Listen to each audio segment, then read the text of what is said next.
Greetings, everybody, and welcome back. Welcome to episode 7. Welcome back to episode 7. I have been very busy with these villagers, and I've got some super exciting stuff to show you guys. So, come with me. If we go, first of all, not only are all of our librarians done, and I put a bunch of anvils in here for combining books and tools and armor and things like that, but if we go up here, we have a bunch of these guys, the toolsmiths and the, what do you call them? The armorers. Because I have the iron farm right next door, I can go get iron for free, come over here, trade them to these guys, 1 iron for 1 emerald, and then I can use those emeralds to go shopping down below or upstairs. So our Tenshu is kind of like a mall, if you think about it that way. It's like a mall shoe. If we go upstairs, we have some weaponsmiths, and we also have some of these guys, masons. They're not all leveled up to master yet, but I have been working on leveling them all up. I think all these guys are. Yeah, they all have diamonds.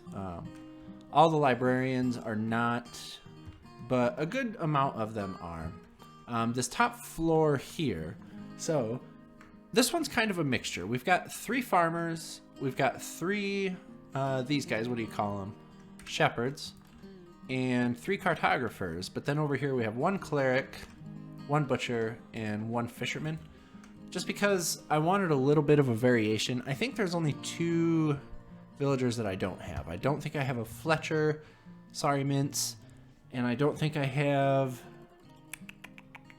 a leather worker, but I don't care. Anyway, up here we have something very special up here. Do you guys remember the Nitwit from a few episodes ago when I was first trying to bring villagers back here, and I brought this jerk instead of bringing, like, somebody who would actually do something? And I had him downstairs and I wasn't quite sure what I wanted to do with him, so I thought, you know what, to heck with it.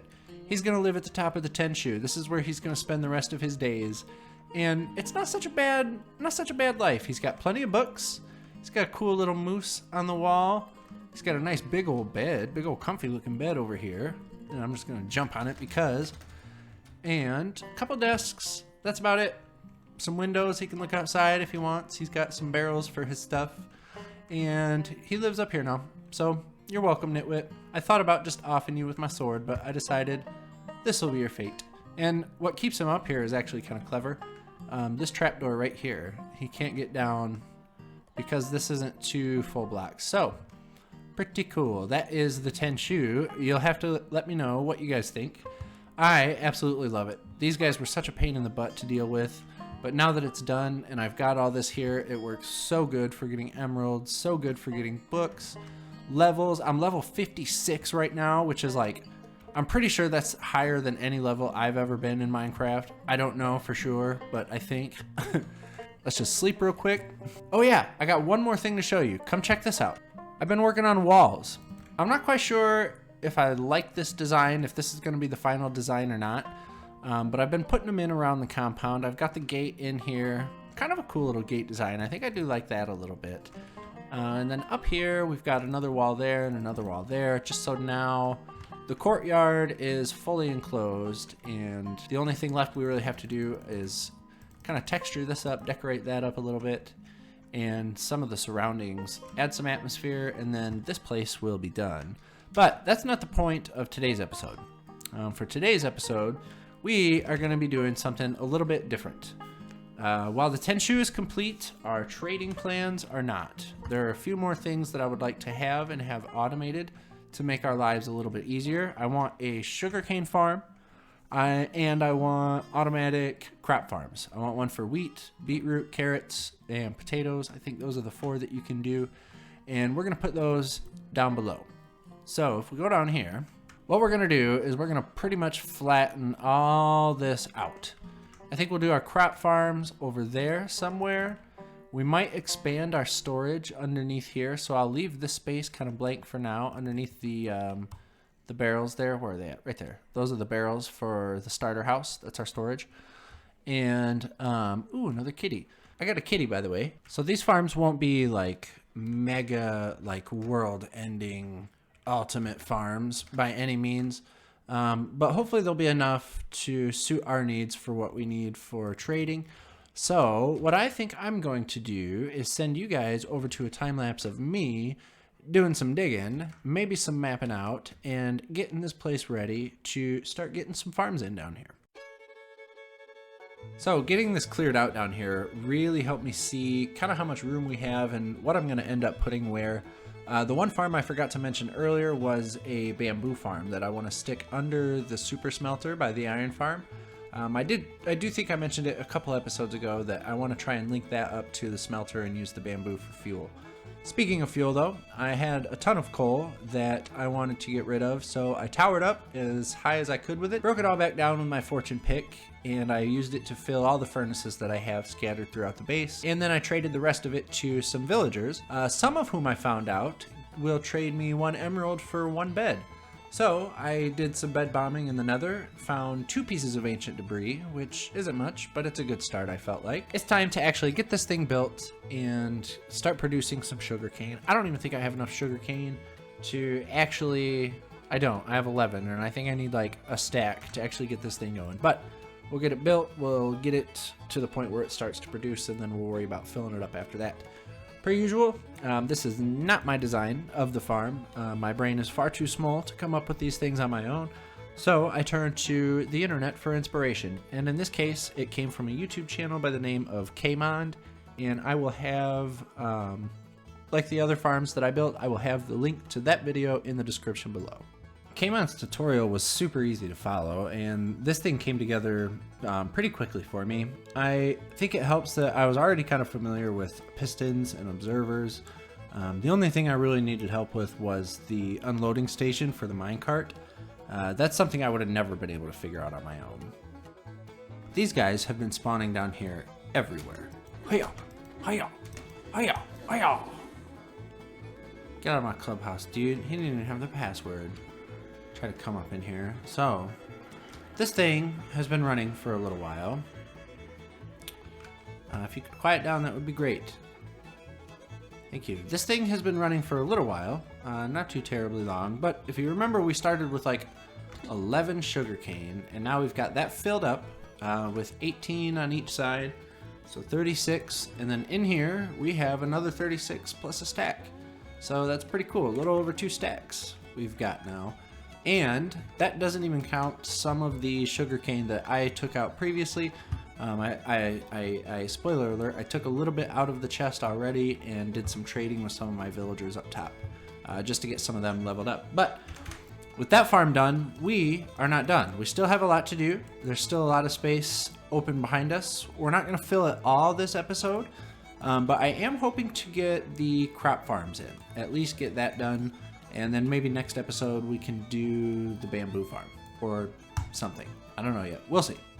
This is take 3 of recording this. The first time I tried to do it with the replay mod, and it wouldn't save my replay for some reason.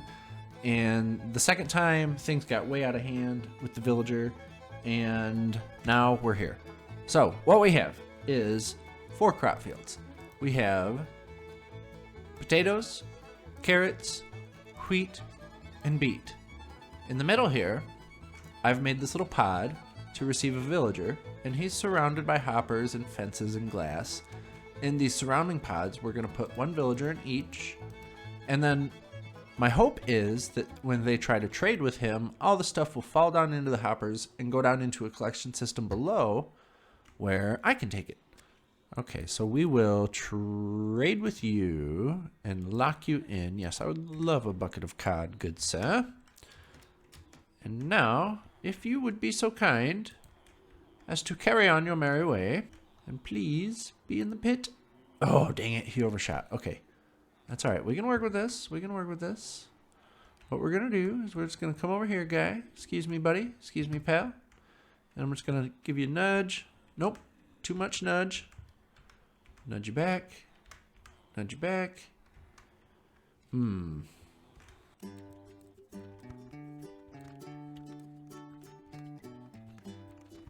Okay, I think I have him in a good spot. I don't know, man. I don't know. Every time I've done this, The one time he just like somehow like warped out to a corner block, so that's why I have these blocked off here. But I'm gonna go ahead and try to break.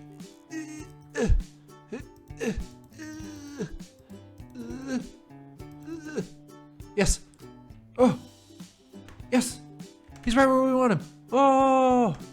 So let's get 4 farmers. Let's get 1 in each little pit here. And then I guess we'll go from there. Farmer number 1, complete. Farmer number 2,